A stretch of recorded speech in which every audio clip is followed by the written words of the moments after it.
Hello बच्चों, कैसे हैं आप सभी।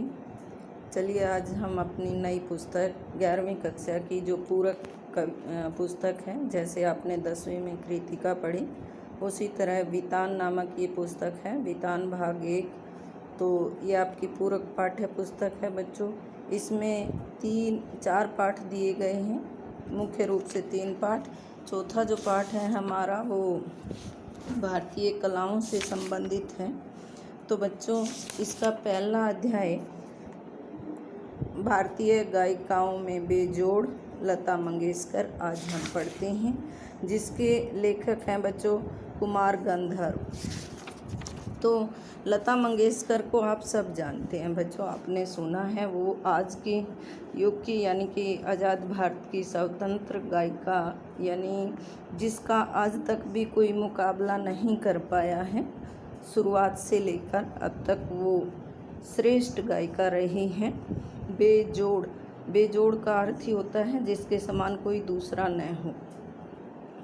तो यहाँ कुमार गंधर्व ने इस संस्मरण में अपनी यादों के माध्यम से लेखिका के बारे में, गायिका के बारे में बताया है। बरसों पहले की बात है, मैं बीमार था।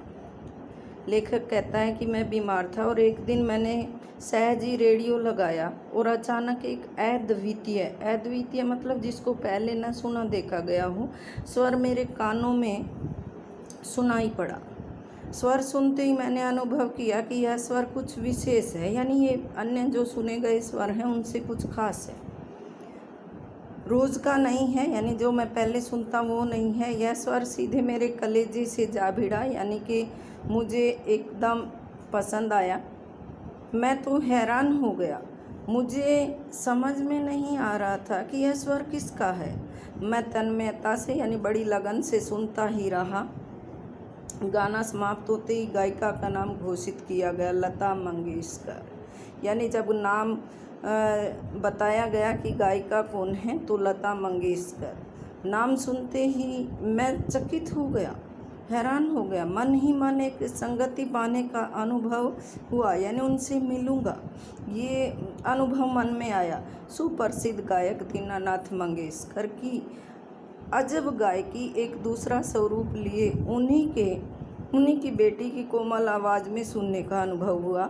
यानी लता मंगेशकर के पिता दीनानाथ मंगेशकर सुप्रसिद्ध गायक हैं, यानी शास्त्रीय संगीत के, और उन्हीं का दूसरा रूप उभर कर आया है उनकी बेटी की लता मंगेशकर की आवाज़ में।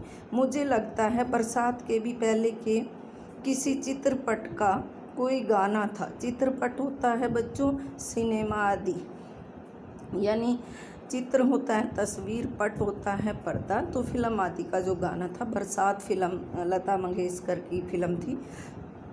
तो तब से लता निरंतर गाती चली आ रही है और मैं भी उनका गाना सुनता ही आ रहा हूँ।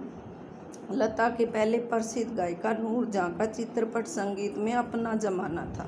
यानी लता से पूर्व की जो कविता हैं वो नूरजहाँ हैं, गायिका हैं, परंतु उसी क्षेत्र में बाद में आई हुई लता उनसे कई आगे निकल गई। तो ऐसे ऐसे कला और इसके क्षेत्र में चमत्कार कभी कभी दिख पड़ते हैं कि गुरु से शिष्य आगे निकल जाए। कहते हैं प्रसिद्ध सितार वादक विलायत खां अपने सितार वादक पिता की तुलना में बहुत ही आगे चले गए थे। तो मेरा स्पष्ट मत है, लेखक का मानना है कि भारतीय गायिकाओं में लता के जोड़ की गायिका हुई ही नहीं, उनके बराबर की कोई गायिका नहीं हुई। लता के कारण चित्रपट संगीत को विलक्षण लोकप्रियता प्राप्त हुई। विलक्षण होता है बच्चों विचित्र, अद्भुत। यही नहीं, लोगों का शास्त्रीय संगीत की ओर देखने का दृष्टिकोण भी एकदम बदला है। पहले जहाँ लोकप्रिय किसे माना जाता था शास्त्रीय संगीत को, तो वो नज़रिया भी बदला है। छोटी बात कहूँगा, पहले भी घर घर छोटे बच्चे गाया करते थे, पर उस गाने में और आजकल घरों में सुनाई देने वाले बच्चों के गाने में बड़ा अंतर हो गया है। आजकल के नन्हे मुन्ने भी स्वर में गुनगुनाते हैं। कहने का मतलब लता के चित्रपट संगीत में आने पर लोग सुर में गाने लगे हैं। क्या लता इस जादू का कारण नहीं है?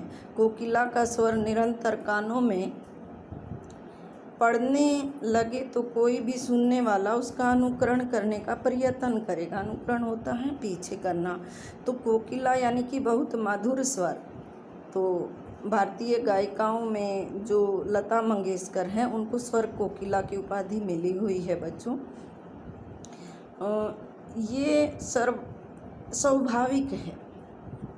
चित्रपट संगीत का कारण सुंदर स्वर मालिकाएं हैं, यानी कि सुंदर जो स्वर मालिकाएं होती बच्चों, 7 स्वरों का क्रमबद्ध प्रयोग लोगों के कानों पर पड़ रहा है। संगीत के विविध प्रकारों से उनका परिचय हो रहा है, उनका स्वर ज्ञान बढ़ रहा है, सुरीलापन क्या है इसकी समझ भी उन्हें होती जा रही है। तरह तरह की लय के भी प्रकार उन्हें सुनाई पड़ने लगे हैं और आकार युक्त लय के साथ उनकी जान पहचान होती जा रही है। साधारण प्रकार के लोगों को भी उसकी सूक्ष्मता समझ में आने लगी है। इन सब का श्रेय लता को ही जाता है। इस प्रकार उसने नई पीढ़ी के संगीत को संस्कारित किया है और सामान्य मनुष्य में संगीत विषयक अभिरुचि पैदा करने का बड़ा ही हाथ बटाया है। संगीत की लोकप्रियता, उसका प्रसार और अभिरुचि के विकास का श्रेय लता को ही देना पड़ेगा, ये मानना है कुमार गांधर्व का। सामान्य श्रोताओं को अगर आज लता की ध्वनि मुद्रिका क्या होती है बच्चों? स्वर लिपि। और शास्त्रीय गायकी यानी जिस गायन को निर्धारित नियमों के अंदर गाया जाता है वो शास्त्रीय गायकी होती है बच्चों। कि ध्वनि मुद्रिका सुनाई जाए तो वह लता की ध्वनि मुद्रिका को ही पसंद करेगा।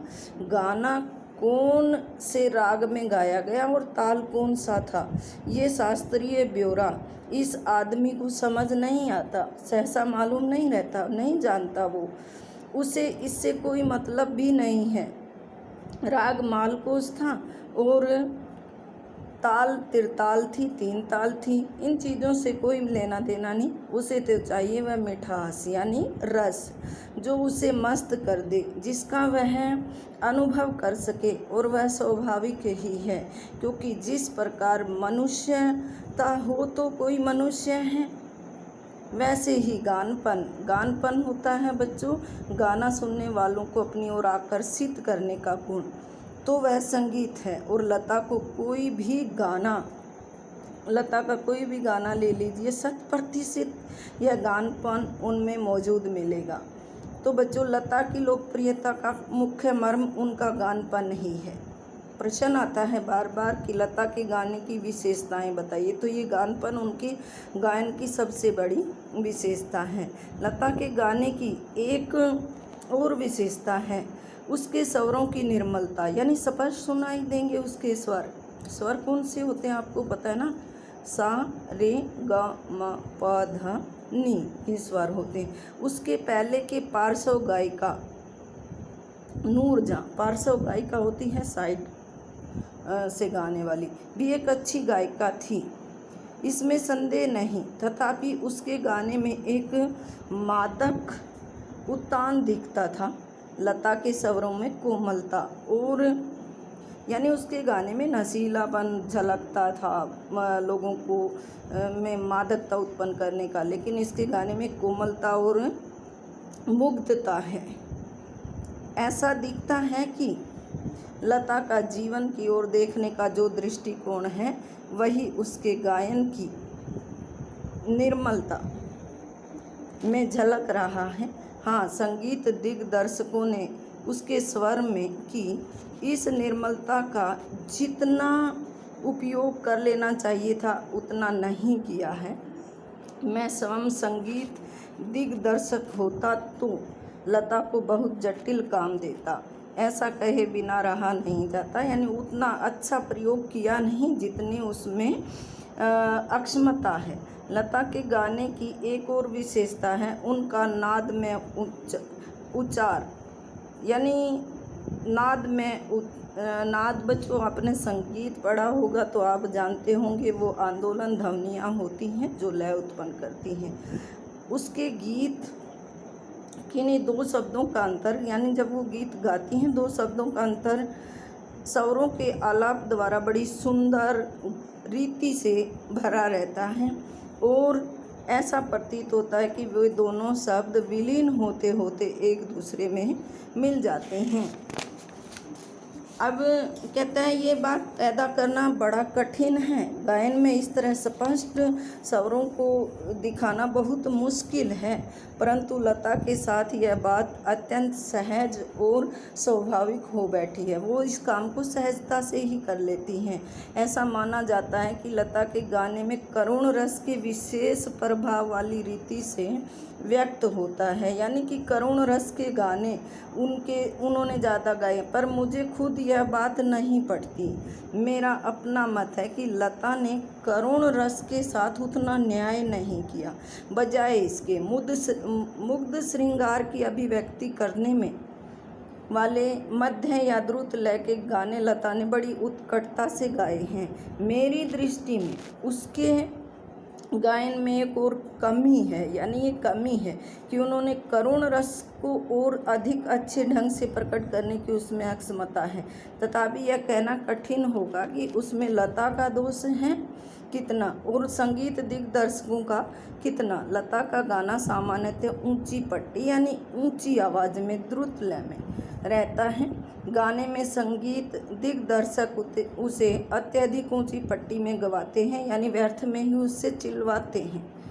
एक प्रश्न उपस्थित किया जाता है कि शास्त्रीय संगीत में लता का स्थान कौन सा है, कि शास्त्रीय संगीत को विशुद्ध संगीत माना जाता है और चित्रपट संगीत को नहीं माना जाता। तो मेरे मत से यह प्रश्न खुद ही प्रयोजनहीन है। इस प्रश्न का कोई उद्देश्य नहीं है। उसका कारण यह है कि शास्त्रीय संगीत और चित्रपट संगीत में तुलना हो ही नहीं सकती। जहाँ गंभीरता शास्त्रीय संगीत का स्थायी भाव है, क्योंकि शास्त्रीय संगीत बहुत गंभीर होता है, वहीं जलद लय यानी चंचलता और चपलता चित्रपट संगीत का मुख्य गुणधर्म है। तो दोनों हैं ही विपरीत एक दूसरे से। चित्रपट संगीत का ताल प्राथमिक अवस्था का ताल होता है, जबकि शास्त्रीय संगीत का ताल अपने परिष्कृत रूप में पाया जाता है। तो बच्चों ये अंतर होता है। प्रश्न आता है कि शास्त्रीय संगीत और चित्रपट संगीत में क्या अंतर है, तब ये दोनों बातें हम बताएंगे। चित्रपट संगीत में आधे अधूरे तालों का उपयोग किया जाता है। उसकी लयकारी बिल्कुल अलग होती है, आसान होती है। यहाँ गति और आघात को ज़्यादा महत्व दिया जाता है। सुलभता और लोच यानी लचीलापन को अगर स्थान दिया जाता है। तथापि चित्रपट संगीत गाने वाले को शास्त्रीय संगीत की उत्तम जानकारी होना आवश्यक है और वह लता के पास निसंशय, यानी इसमें कोई संदेह नहीं, 3-3.5 मिनट में के चित्रपट के किसी गाने का और एकाध खानदानी शास्त्रीय गायक की 3-3.5 घंटे की महफिल, इन दोनों का कलात्मक और आनंदात्मक मूल्य एक ही है, ऐसा मैं मानता हूँ। लेखक मानता है कि जो आनंद, जो रस शास्त्रीय संगीत के घराने का खानदानी कलाकार गायक जो 3.5 घंटे में आनंद नहीं दे सकता, वो लता 3 मिनट में प्रस्तुत कर देती है, 3 मिनट में आ जाता है। किसी उत्तम लेखक का कोई विस्तृत लेख जीवन के रहस्य का विशद रूप में वर्णन करता है तो वही रहस्य छोटे से सुभाषित का या नन्ही सी कहावत में ही प्रकट सुंदरता और परिपूर्णता से प्रकट हुआ भी दृष्टिगोचर होता है। उसी प्रकार 3 घंटों की रंगदार महफिल का सारा रस लता की 3 मिनट की ध्वनि मुद्रिका में आस्वादित किया जा सकता है, यानी प्राप्त किया जा सकता है उस रस को 3 मिनट की। उसका एक एक गाना एक संपूर्ण कलाकृति होता है। स्वर, लय, शब्दार्थ का वहाँ त्रिवेणी संगम होता है और महफिल की बेहोशी उसमें समाई रहती है, यानी सुनने वाले मदहोश होते हैं। वैसे देखा जाए तो शास्त्रीय संगीत क्या और चित्रपट संगीत क्या, अंत में रसिक को आनंद देने की सामर्थ्य किस गाने में कितना है, इस पर ही उसका महत्व ठहरना चाहिए कि आनंद किससे आया। ये नहीं कि वो शास्त्रीय संगीत है या चित्रपट संगीत। मैं तो कहूँगा कि शास्त्रीय संगीत भी रंजक न हो, यानी उसमें भी ताल, लय, स्वर आदि, राग आदि ना हो तो वो नीरस है, तो बिल्कुल ही नीरस ठहरेगा, मतलब जिसमें कोई रस न हो, अनाकर्षक प्रतीत होगा, उसकी तरफ कोई आकर्षित नहीं होगा और उसमें कुछ कमी सी प्रतीत होगी। गाने में जो कुछ गानपन प्राप्त होता है वह केवल शास्त्रीय बैठक के पक्केपन की वजह से, ताल सुर के निर्दोष ज्ञान के कारण नहीं। गाने की सारी मिठास, सारी ताकत उसकी रंजकता पर मुख्यतः अवलंबित रहती है, आधारित रहती हैं, और रंजकता का मर्म रसिक वर्ग के समक्ष कैसे प्रस्तुत किया जाए, किस रीति से उसकी बैठक बिठाई जाए और श्रोताओं से कैसे सुसंवाद साधा जाए, इसमें समाविष्ट होता है। किसी मनुष्य का अस्थि पिंजर और एक प्रतिभाशाली कलाकार द्वारा उसी मनुष्य का तेला चित्र, यानी कि बनाया गया चित्र, इन दोनों में जो अंतर होगा वही गायन के, शास्त्रीय गायन और उसकी स्वरों द्वारा की गई सुसंगत अभिव्यक्ति में होगा। अस्थि पिंजर में और जो तेला चित्र में अंतर होता है वही अंतर होता है इसमें। संगीत के क्षेत्र में लता का स्थान अव्वल दर्जे का है, यानी कि अग्रणी स्थान है, और अव्वल दर्जे के खानदानी गायक के समान ही मानना पड़ेगा। क्या लता 3 घंटों की महफिल जमा सकती है? ऐसा संशय व्यक्त करने वालों ने से मुझे भी एक प्रश्न पूछना है, यानी सवाल उठाया, क्या लता 3 घंटे बैठ सकती है? क्या कोई पहली श्रेणी का गायक 3 मिनट की अवधि में चित्रपट का कोई गाना उसकी इतनी कुशलता और रसो उत्कटता से गा सकेगा? नहीं, यह उस प्रश्न का उत्तर उन्हें देना पड़ेगा। खानदानी गवैयों का ऐसा भी दावा है कि चित्रपट संगीत के कारण लोगों की अभिरुचि बिगड़ गई है, यानी अब वो रुचि नहीं लेते किस में, शास्त्रीय संगीत में। चित्रपट संगीत ने लोगों के कान बिगाड़ दिए हैं, यानी कान फोड़ू है चित्रपट संगीत, ऐसा आरोप लगाया जाता है। पर मेरा मानना है, मैं समझता हूँ कि चित्रपट संगीत ने लोगों के कान खराब नहीं किए, उल्टे सुधार दिए हैं। ये विचार पहले भी व्यक्त किए हैं और उनकी पुनरुक्ति नहीं करूँगा, यानी कि जो काम 3.5 घंटे कानों को जो सुनना पड़ता था वो 3 मिनट में हो रहा है। सच बात तो यह है कि हमारे शास्त्रीय गायक बड़ी आत्म संतुष्ट वृत्ति के होते हैं, यानी जो चल रहा है उसमें कुछ भी फेरबदल नहीं करना चाहते, इसलिए वो अपनी लीक पर ही डटे हुए हैं, आत्म संतुष्ट हैं, बदलाव नहीं चाहते। संगीत के क्षेत्र में उन्होंने अपनी हुक्मशाही स्थापित कर रखी है। शास्त्र शुद्धता के कर्म कांड को उन्होंने आवश्यकता से अधिक महत्व दे रखा है, मगर चित्रपट संगीत द्वारा लोगों की अभिजात्य संगीत से जान पहचान होने लगी है, यानी लोग संगीत से जुड़ने लगे हैं। उनकी चिकित्सक और चौकस वृत्ति अब बढ़ती जा रही, यानी वो सावधान हो गए हैं, समझदार हो गए हैं।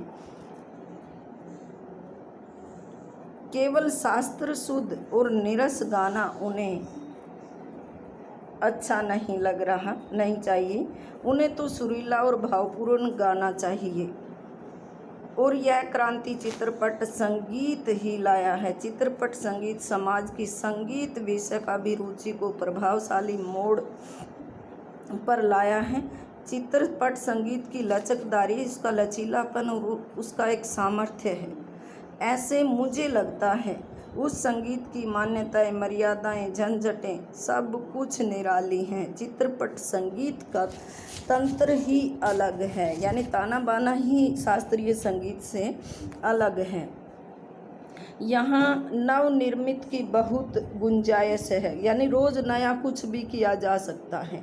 जैसा शास्त्रीय रागदारी का चित्रपट संगीत दिग्दर्शकों ने उपयोग किया, उसी प्रकार राजस्थानी, पंजाबी, बंगाली प्रदेश के लोकगीतों के भंडार को भी उन्होंने खूब लूटा है। यह हमारे ध्यान में रहना चाहिए। धूप का कौतुक करने वाले पंजाबी लोकगीत, रुक्ष और निर्जल राजस्थान में परंजन्य की याद दिलाने वाले गीत, पहाड़ों की घाटियों खोरों में प्रतिध्वनित होने वाले पहाड़ी गीत, ऋतु चक्र समझाने वाले और खेती की विविध कामों का हिसाब लेने वाले कृषि गीत और ब्रजभूमि की समाविष्ट सहज मधुर गीतों का अतिशय मार्मिक व रसानुकूल उपयोग चित्रपट क्षेत्र के प्रभावी संगीत दिग्दर्शकों ने किया है और आगे भी होता करते रहेंगे। थोड़े में कहूँ तो संगीत का क्षेत्र ही विस्तीर्ण है, यानी चित्रपट संगीत में बहुत विस्तार है। वहाँ अब तक अलक्षित, असंशोधित और अदृष्टिपूर्व ऐसा खूब बड़ा प्रांत है, तथापि बड़े जोश से इसकी खोज की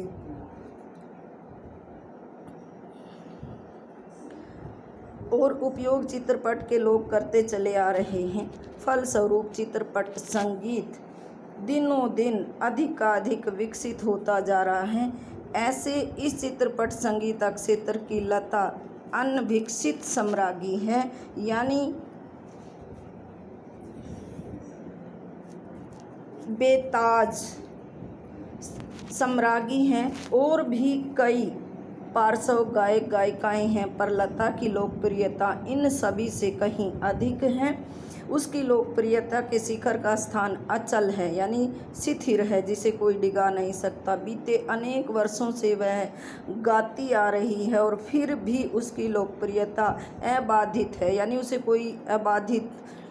कोई बाधा नहीं डाल सकता। लगभग आधी शताब्दी यानी 50 वर्षों तक जनमन पर सतत निरंतर प्रभुत्व, अपना अधिकार रखना आसान नहीं है। ज़्यादा क्या कहूँ, एक राग भी हमेशा टिका नहीं रहता। भारत के कोने कोने में लता का गाना पहुँचे, यही नहीं प्रदेश में भी उनका गाना सुनकर लोग पागल हो उठे हैं। यह क्या चमत्कार नहीं है? और यह चमत्कार हम प्रत्यक्ष देख रहे हैं, यानी हम भाग्यशाली हैं कि वो कभी कभी किसी क्षेत्र में कोई अद्भुत विलक्षण जो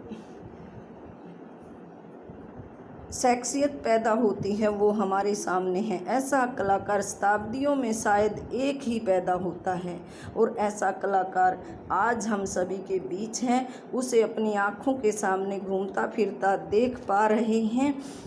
कितना बड़ा है हमारा भाग्य। लेखक कहता है कि हम किस्मत वाले हैं, भाग्यशाली हैं कि उस अद्भुत शख्सियत को हमने अपनी आँखों के सामने ही देखा है। प्यारे बच्चों, आज भी लता मंगेशकर इस दुनिया में हैं, लेकिन गा नहीं पाती हैं। उनको गाने में अब तकलीफ़ होती है, उम्र के कारण उनकी जो स्वर ध्वनियाँ हैं अब वो कंपन पैदा करती हैं, लेकिन वो आज भी हमारे बीच में हैं। तो मैं उम्मीद करूँगी आप इस पाठ को अच्छे से सुनेंगे। ये हमारा पहला पाठ है वितान का, और फिर इसके हम प्रश्न लिखेंगे। आप वीडियो ज़रूर देखिए। Thank you.